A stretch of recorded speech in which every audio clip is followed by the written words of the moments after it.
He was just getting coffee, but what this ex-Marine saw at the next table made his blood run cold. A secret signal would unravel a terrifying truth. The endless ribbon of asphalt shimmered under the Kansas sun, a lonely stretch cutting through the vast, golden expanse of the Great Plains. For Justin Nolan, 39, the familiar landscape felt both welcoming and alien. Just days ago, he'd been surrounded by the structured chaos of military life. Now, the quiet solitude of the heartland pressed in. He was a man adrift, returning home after 21 years serving as a Marine, a path chosen in the devastating wake of losing his parents in a horrific car crash at 18.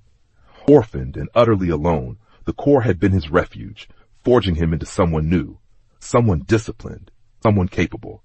It had taught him resilience, vigilance, and two unwavering truths. A soldier's duty never truly ends, and the fierce, law-protective power of family is the bedrock upon which everything rests. Now, steering his car toward Wichita, his hometown, Justin felt a strange mix of nostalgia and apprehension. He'd deliberately taken the scenic route, driving through several states, needing time to process the transition, to see the country he'd served from a civilian perspective before settling his affairs. He needed a moment, a pause before confronting the ghosts of his past in a town he barely recognized. Pulling off onto an old country road leading toward the city limits, he spotted a small, unassuming service area with a diner-style coffee shop, a perfect place for a quick bite and a caffeine boost to steal his nerves. He parked, stretched his legs, the dry Kansas air filling his lungs, and headed inside, completely unaware that this mundane stop would plunge him headfirst into a situation far more dangerous than any roadside break should entail. The coffee shop buzzed with the low hum of conversation and the clatter of cutlery. Justin slid onto a stool at the worn Formica counter, the smell of stale coffee and frying bacon thick in the air. He ordered a simple turkey sandwich and black coffee, his gaze drifting absently around the room. Then he saw them. Tucked away in a booth by the window overlooking the dusty parking lot sat a man and a little girl. To anyone else, they were just another pair stopping for a break, perhaps a father and daughter on a long trip.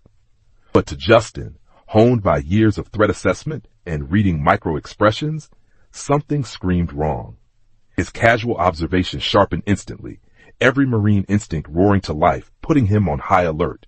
The girl couldn't have been older than 3 or 4.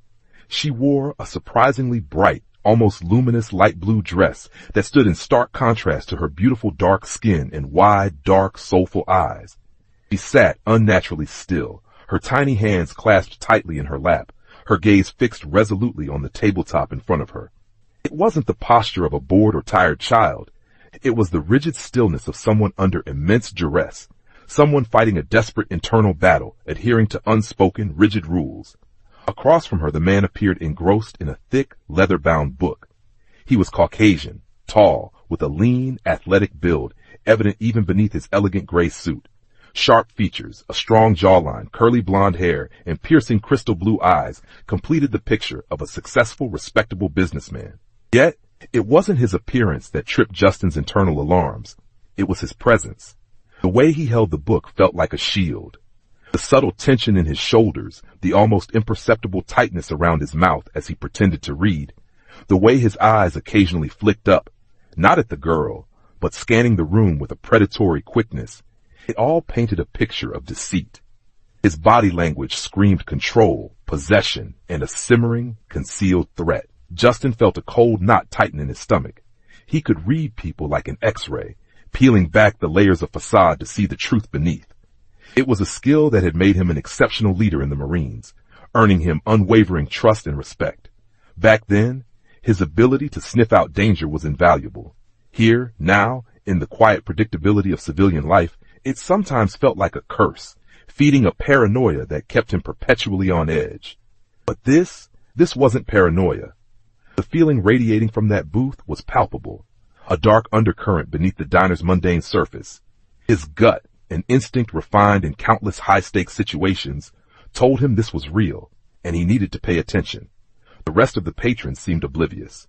Families laughed, truckers nursed their coffees, waitresses bustled back and forth, a normal slice of roadside life unfolding around a terrifying hidden drama.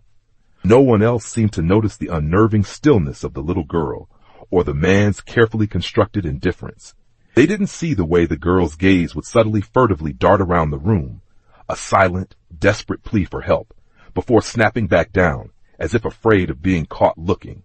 She was searching for an anchor, a lifeline, eye contact that could convey the terror she couldn't voice. But her pleas went unseen, unheard, leaving her isolated in her fear. What that brave little girl couldn't possibly know was that the man who had just walked in, the stranger nursing a coffee at the counter, was perhaps the only person in that room equipped to understand her silent cry. The man who saw not just a child, but a potential captive. "Your order, sir." "Enjoy." The voice of the middle-aged woman behind the counter, presumably the owner, startled him, pulling him momentarily from his intense focus. "Thank you, ma'am," Justin replied, his voice distant, the sandwich suddenly unappetizing. His hunger had evaporated, replaced by a gnawing unease and a rising sense of responsibility. There was only one thing occupying his mind now, the girl in the blue dress and the calculating man who held her captive with invisible chains. It was nearing 4 p.m. The afternoon sun slanted through the windows, casting long shadows and bathing the room in a warm amber glow. Autumn was whispering its arrival, and dusk wouldn't be far off. If the man intended to leave, it would be soon. Time was critical. "Easy, Nolan," he cautioned himself, forcing slow, deliberate breaths. "Analyze. Don't charge in. Rushing could make things worse, endanger her further." He needed confirmation, concrete proof, before acting. He decided to observe for a few more minutes, taking a slow sip of his now lukewarm coffee, using the reflection in the chrome napkin dispenser to keep the pair in his peripheral vision. If it was a misunderstanding, he'd back off. But if his instincts were right, he had to be ready. He was used to people noticing him, sometimes staring, especially when he wore his uniform. But the way she looked at him cut through everything else. For a fleeting second, the girl in the blue dress lifted her head, her dark eyes locking onto his across the room. The fear in them was raw, immediate, gut-wrenching. But mixed with the fear was something else. A flicker of desperate hope, a silent acknowledgement. It was the look of someone recognizing a potential rescuer, a plea sent across the space between them. Justin felt his heart clench. That look confirmed everything. This was not a family outing. This was a hostage situation unfolding in plain sight. Suddenly, the man coughed, a sharp, unpleasant sound. He shot the girl a look, quick, venomous, and full of menace. Instantly, her head snapped down, the fragile connection broken. She didn't dare look up again. The man muttered something under his breath, too low for Justin to hear, but the effect on the girl was immediate and profound. She seemed to shrink into herself, becoming even more rigid, more controlled. "Damn it!" Justin cursed inwardly, frustrated at the missed opportunity. She saw me. She recognized the bearing, maybe even the memory of a uniform, something that signifies help. She was trying to communicate, and he shut it down. He turned back towards the counter, pretending disinterest, his mind racing. How could he reestablish contact? How could he let her know he understood, that he was there to help, without alerting the man? The only viable option was direct engagement. He had to talk to the man, test his reaction, create an opening. It was risky, but inaction was worse. He finished his second coffee, took a symbolic bite of the sandwich, the dry bread sticking in his throat. His heart hammered against his ribs, adrenaline beginning its familiar surge. This was it. He slid off the stool, his movements calm and deliberate, and walked toward the booth, his mind cycling through potential scenarios. "Here we go, soldier. You know the drill." He reached the table and paused. Neither occupant looked up. The man continued his pretense of reading. The girl remained statue still, eyes glued to the table. Justin cleared his throat softly, a polite but deliberate sound to announce his presence. The man looked up slowly, his crystal blue eyes devoid of any warmth. They were chips of ice, assessing Justin with a veiled hostility. The friendly businessman facade cracked, revealing something cold and calculating beneath. "Is something wrong?" he asked, his voice smooth, cultured, yet carrying an unmistakable edge, a challenge wrapped in civility. The sheer coldness radiating from him sent an involuntary shiver down Justin's spine. All doubt evaporated. This man was dangerous. "Everything all right here, sir?" Justin kept his tone even, polite but firm, meeting the man's icy gaze without flinching. The man held his stare for a beat longer, clearly irritated by the intrusion. Then his gaze flickered towards the girl, a semblance of a smile touching his lips, though it didn't reach his eyes. Everything's perfect, right, honey? For the first time since the man's warning, the girl looked up, her eyes wide with apprehension. She nodded silently, her gaze fixed on the man, deliberately avoiding Justin's eyes. Her small body was rigid with tension, her knuckles white where her hands were clasped. She looked like she was concentrating with all her might to remain composed, terrified of making a wrong move. Justin recognized the signs instantly, the hypervigilance of someone held captive, and it constantly monitoring their captor's mood. Everything is perfect. You heard the girl, the man repeated, his voice hardening slightly. Can I help you with anything else, sir? The emphasis was slight but insulting. Justin felt a surge of anger, hot and fierce, at the man's blatant manipulation, his cynical performance. He had to expose him, protect this child. All right. Sorry for the inconvenience. Just wanted to make sure.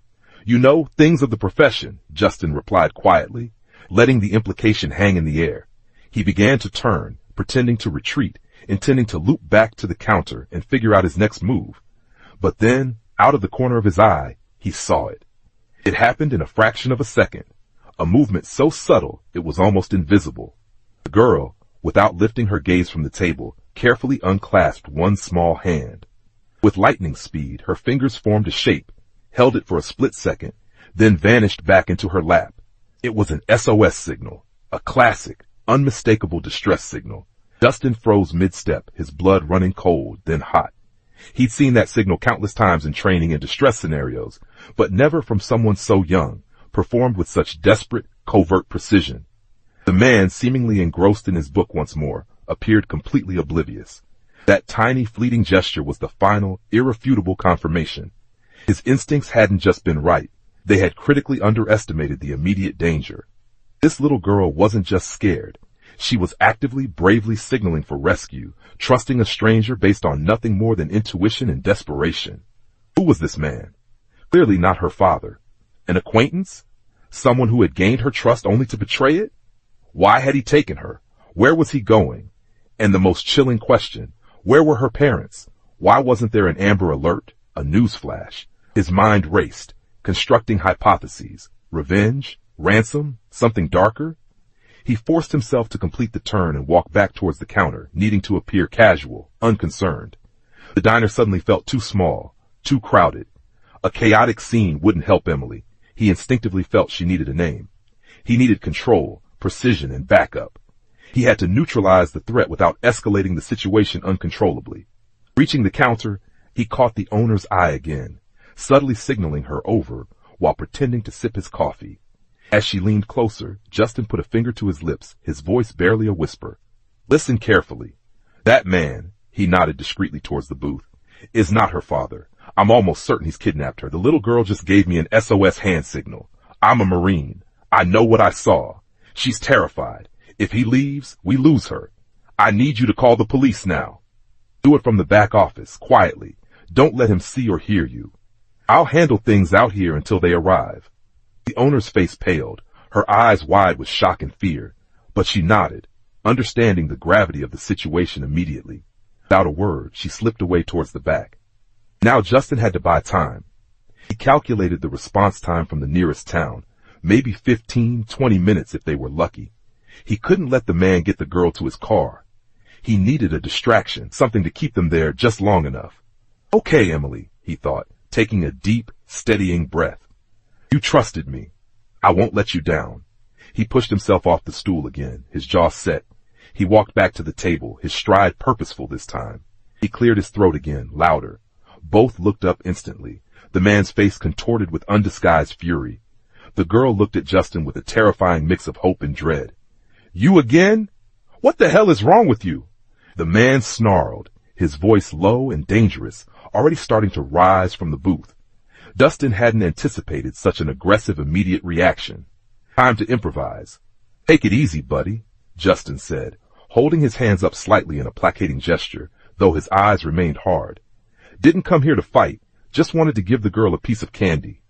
He pulled a red hard candy from his pocket, offering it with a forced smile. Emily's eyes lit up for a fraction of a second. Tentatively, hesitantly, she reached out a small hand.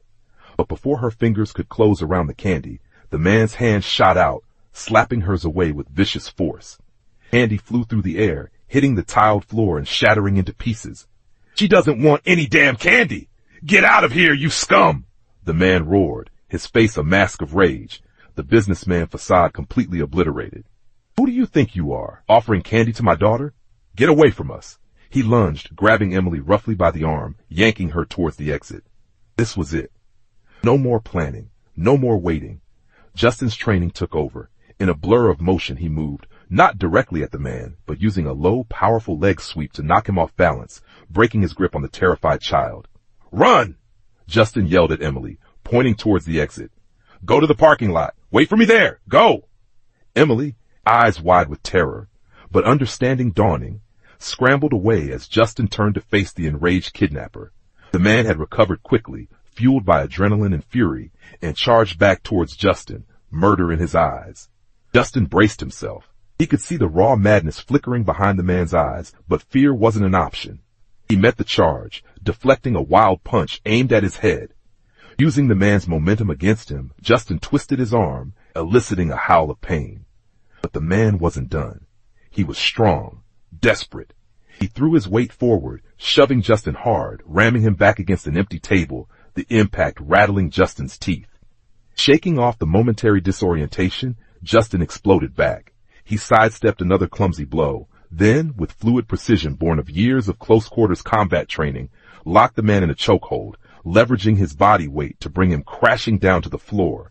He applied pressure, enough to immobilize but not seriously injure, pinning the struggling man beneath him. The fight was over in seconds, decisive and absolute. The man thrashed weakly, his face pressed against the dirty linoleum. "This is a mistake. You can't take my daughter away from me.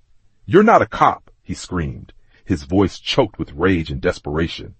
Justin released the hold slightly but kept him pinned, glancing towards the front windows. Flashing blue and red lights were just pulling into the parking lot. He looked down at the defeated man, a grim satisfaction settling over him. "I'm not a cop," Justin retorted, his voice hard as steel, nodding towards the arriving officers running towards the diner entrance. "But they are. And that little girl, she's not your daughter." Police officers swarmed into the diner, quickly cuffing the subdued kidnapper, reading him his rights amidst his continued, incoherent protests. As they secured the scene, Justin pushed himself up, scanning the room until he saw Emily standing hesitantly near the entrance, flanked by two officers trying gently to question her. The moment she saw Justin, her face broke into a relieved smile, tears streaming down her cheeks. She ran towards him, launching herself into his arms, burying her face in his chest, clinging to him with surprising strength. "You are my hero," she sobbed, her small body trembling. Justin held her tight, stroking her hair, his own emotions churning. "I only did my duty, little one," he murmured gently. "Are you all right now?"